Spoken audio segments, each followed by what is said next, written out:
সোহাগ, আমি যদি তোর 500 টাকা পাইতাম সেই টাকাটা দে। বন্ধু আমার কাছে তো অনেক টিয়া নাই গা, তোরা পরে দি মনে।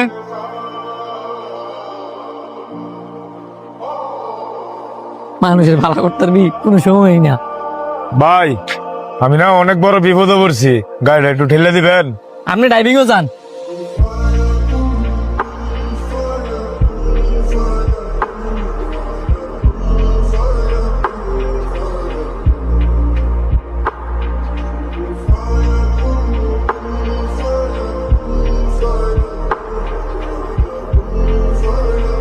কিরে তুই কি ভাইবে এত খুশি?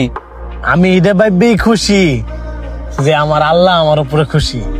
তুই কিভাবে বুঝলি? আল্লাহ তাআলা যদি তার কোনো বান্দার উপরে খুশি হয় তাহলে তার উপহার হিসাবে ভালো একটা বন্ধু দান করে, এরকম আমারেও করছে, আর সেটা হচ্ছে তুই।